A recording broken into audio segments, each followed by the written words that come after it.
प्यारे साथियों नमस्कार, स्वागत है आपके अपने चैनल लक्ष्य गाइड यूट्यूब चैनल पे। कैसे हो आप सभी? आशा करती हूँ आप सभी बहुत ही अच्छे होंगे, स्वस्थ होंगे और आपकी पढ़ाई भी बहुत ही अच्छी चल रही होगी। बच्चों, आज की क्लास में हम पढ़ेंगे Bihar board 12 Hindi 50 VBI objective. ये प्रश्न वैसे है जो बोर्ड एग्जाम में हर साल पूछा गया है, तो क्लास के लास्ट तक बने रहना और सभी प्रश्नों को याद करते चलिएगा। तो चलिए क्लास को स्टार्ट करते हैं। हमारा पहला नंबर सवाल दिया गया है, ज्ञानपीठ पुरस्कार से सम्मानित रचना है। इनमें से कौन सी रचना है जो ज्ञानपीठ पुरस्कार से सम्मानित रचना है?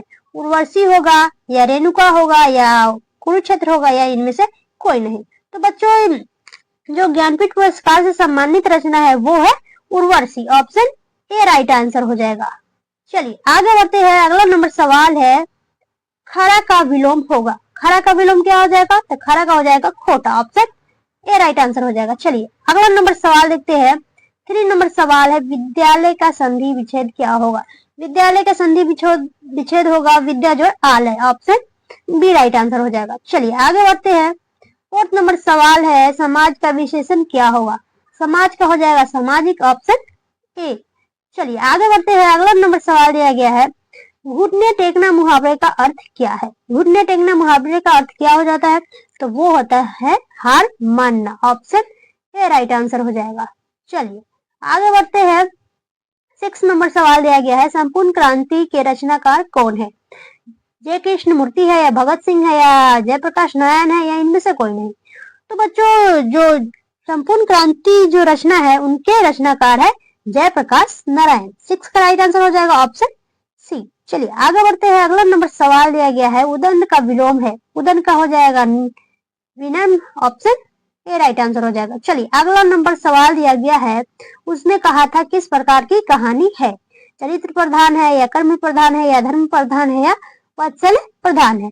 तो उसने कहा था जो कहानी है वो एक प्रकार का कर्म प्रधान है। ऑप्शन बी राइट आंसर हो जाएगा। चलिए अगला नंबर सवाल देखते हैं।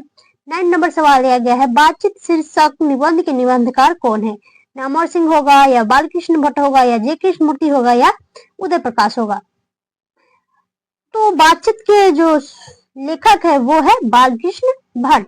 चलिए अगला नंबर सवाल देखते हैं। 10 नंबर सवाल दिया गया है, आनंदित में कौन प्रत्यय है?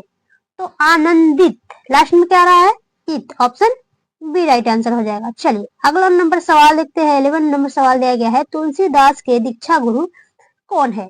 तो वो है नरहरि दास। 11 का राइट आंसर हो जाएगा ऑप्शन बी। चलिए अगला नंबर सवाल देखते हैं। 12 नंबर सवाल दिया गया है, फौजी वहां लड़ने के लिए है, वे भाग नहीं सकते, जो फौज छोड़कर भागता है उसे गोली मार दी जाती है। यह पंक्ति किस पाठ से लिया गया है? तो ये लिया गया है सिपाही की माँ से। ऑप्शन ए राइट आंसर हो जाएगा। चलिए अगला नंबर सवाल देखते हैं। आजकल कौन समास है? बच्चों, मैंने पिछले क्लास में जिसमें हिंदी व्याकरण पढ़ाई थी उसमें मैंने समास को पूरे ट्रिक के ऐसे ट्रिक बताया है ना, अगर आप उस क्लास को देख लोगे तो ये ऑब्जेक्टिव याद करने की जरूरत ही नहीं पड़ेगा। समास के ऑब्जेक्टिव याद करने की जरूरत ही नहीं पड़ेगा अगर आप वो ट्रिक देख ले तो होता है। ठीक है, चलिए यहाँ क्या हो जाएगा, आजकल बीच में यहाँ पे माइनस का चिन्ह दिया गया है तो ये हो जाएगा द्वंद्व समास। 13 का राइट आंसर हो जाएगा ऑप्शन डी। चलिए अगला नंबर सवाल देखते हैं। सूरसागर के कवि है, सूरसागर के है Surdas. Option B right answer हो जाएगा। चलिए अगला नंबर सवाल देखते हैं। 15 नंबर सवाल दिया गया है, खून पसीना एक करना मुहावरे का अर्थ है। खून पसीना एक करना मुहावरे का अर्थ क्या हो जाता है? तो वो हो जाता है बहुत परिश्रम करना। ऑप्शन बी राइट आंसर हो जाएगा। चलिए अगला नंबर सवाल देखते हैं। 16 नंबर सवाल दिया गया है, उपवास में कौन सा उपसर्ग है? उपवास में, तो ऑप्शन ए राइट आंसर हो जाएगा। चलिए अगला नंबर सवाल देखते हैं। 17 नंबर सवाल दिया गया है, साकार का विलोम क्या है? साकार का हो जाएगा निराकार। Option A. चलिए अगला नंबर सवाल देखते हैं। 18 नंबर सवाल है, हाथ पैर कौन समास है? यहाँ बीच में चिन्ह है। बच्चों, अगर आपने ट्रिक को समास को अच्छे तरीके से नहीं पढ़े होंगे, आप ऐसे पढ़ लिए होंगे कि बीच में जब भी चिन्ह आए वो द्वंद्व समास होगा। तो बच्चों, अगर आप पूरे डिटेल में नहीं पढ़े होंगे ना तो ये गलत हो जाएगा। देखिए कभी कभी ऐसा होता है जैसे बीच में चिन्ह तो दे देगा लेकिन सेम सेम हो जाएगा। जैसे ये हो जाएगा ऑप्शन, इससे हो जाएगा आज, फिर यहाँ पे आज, ठीक है। अगर ये आ जाए, सॉरी आज मैंने जात लिख दिया, यहाँ पे आज होगा, ठीक है, आज, ठीक है। अगर यहाँ पे सेम सेम आ गया ना तो ये द्वंद्व समास कभी नहीं होगा। जहां भी सेम सेम देखे वहां पे अव्ययी भाव लगाना। अगर यहाँ पे बीच में चिन्ह है, ठीक है, और अलग अलग है, जोड़ी दर्शाता हो, जैसे यहाँ पे दर्शा रहा है ना हाथ पे, तो यहाँ पे द्वंद्व समास होगा, ऑप्शन ए। अगर यहाँ हो जाता है, जैसे एक और एग्जांपल दे देते हैं, जैसे हो जाएगा सेम सेम वाला, बात बात, ठीक है। यहाँ भी सेम है, यहाँ भी सेम है, और बीच में माइनस है, तो ये द्वंद्व समास कभी नहीं होगा, ठीक है। ये हो जाएगा अव्ययी भाव, ठीक है, यहाँ पे अटेगा नहीं, इसलिए आप सब ऐसे सुनकर याद कर लो, ठीक है। अगर सेम सेम आ जाए, बीच में चिन्ह आ जाए, तो वहां होगा अव्ययी भाव। वैसे ज्यादा क्वेश्चन उस टाइप का नहीं होता है, लेकिन कभी कभी पूछ देता है, ठीक है, तो आप लोग याद रख लीजिएगा। चलिए, यहाँ पे फिलहाल हो जाएगा ऑप्शन ए 18 का। चलिए अगला नंबर सवाल देखते हैं। 19 नंबर सवाल दिया गया है, कामचोर कौन समास है? काम के लिए चोरी करना, ऑप्शन बी हो जाएगा तत्पुरुष। चलिए अगला नंबर सवाल देखते हैं। 20 नंबर सवाल है, आत्मा का विशेषण क्या होगा? आत्मा का हो जाएगा आत्मीय।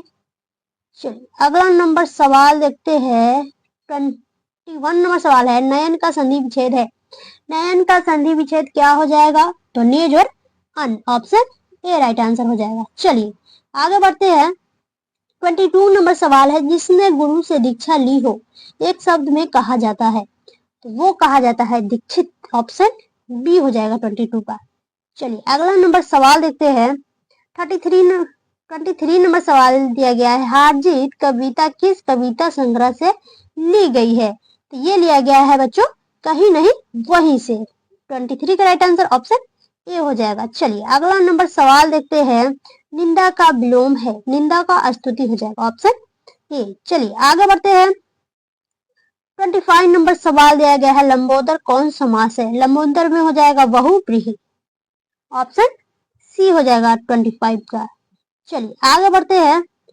26 नंबर सवाल दिया गया है, धरती का विलोम है, धरती का हो जाएगा आकाश, ऑप्शन ए। चलिए 37 नंबर सवाल देखते हैं। निश्चय का संधि विच्छेद होगा, निश्चय का क्या हो जाएगा? 27 का, तो ये हो जाएगा निज और चय। चलिए आगे बढ़ते हैं। 28 नंबर सवाल दिया गया है, उद्घाटन का संधि विच्छेद है, उद्घाटन का हो जाएगा उत्जोड़ घाटन, ऑप्शन सी। चलिए आगे बढ़ते हैं। 29 नंबर सवाल दिया गया है, जन जन का चेहरा एक शीर्षक कविता के कवि कौन है? जन जन का चेहरा एक शीर्षक कविता के कवि कौन है? तो वो है Gajanan Madhav Muktibodh, option B right answer हो जाएगा। चलिए आगे बढ़ते हैं। 30 नंबर सवाल है, भूषण किस काल के कवि माने जाते हैं? तो भूषण जी प्यारे बच्चों वो है रीति काल के, ऑप्शन ए हो जाएगा। चलिए आगे बढ़ते हैं। 31 नंबर सवाल दिया गया है, देवता शब्द का पर्यायवाची होगा, तो देवता का हो जाएगा देव। चलिए आगे बढ़ते हैं। 32 नंबर सवाल दिया गया है, तुलसीदास किस काल के कवि है? तुलसीदास किस काल के कवि है? तो वो है भक्ति काल के, ऑप्शन ए राइट आंसर हो जाएगा। चलिए आगे बढ़ते हैं। 33 नंबर सवाल है, वैद का विलोम होगा, वैद का विलोम हो जाएगा, तो वैद का हो जाएगा अवैध, ऑप्शन बी। चलिए आगे बढ़ते हैं। 34 नंबर सवाल है, ज्ञात का विलोम है, ज्ञात का विलोम है, ज्ञात क्या हो जाएगा? अज्ञात, ऑप्शन बी राइट आंसर हो जाएगा 34 का। चलिए आगे बढ़ते हैं।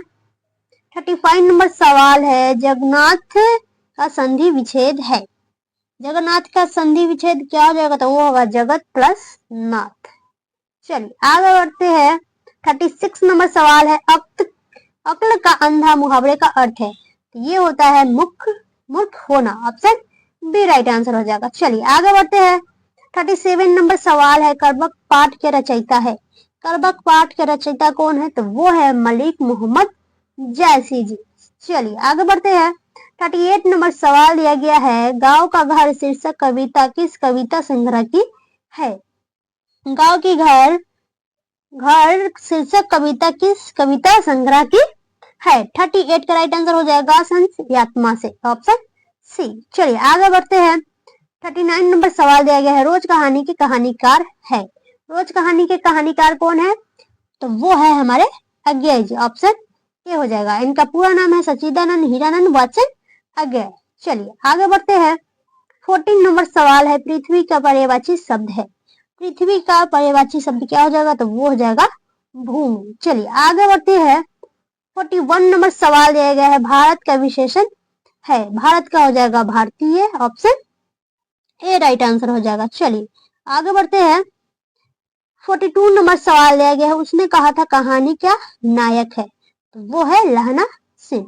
बच्चों आपने अभी तक क्लास को लाइक नहीं किया है तो लाइक कर दीजिएगा, और चैनल पर नए हो तो सब्सक्राइब जरूर कीजिएगा ताकि हम फिर से अगले क्लास में मिल सके, ठीक है। चलिए आगे बढ़ते हैं। 43 नंबर सवाल दिया गया है, रंगून कहाँ है? तो रंगून वर्मा में है, ऑप्शन बी राइट आंसर हो जाएगा। चलिए 44 नंबर सवाल दिया गया है, मालती के पति का नाम क्या है? मालती के पति का नाम था माहेश्वर और वो एक डॉक्टर था। चलिए आगे बढ़ते हैं। 45 नंबर सवाल है, रघुवीर सहाय का जन्म स्थान है।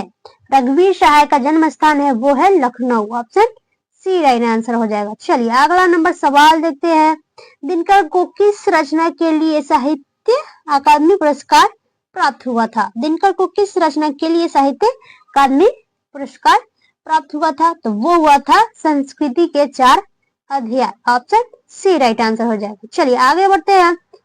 47 नंबर सवाल दिया गया है, निमोनिया से मरने वालों को मुरब्बे नहीं मिला करते, यह उक्ति किस शीर्षक पाठ से है?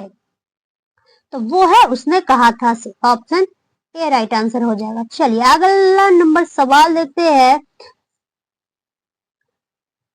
सूरदास किस भाषा के कवि है? तो वो है ब्रज भाषा के।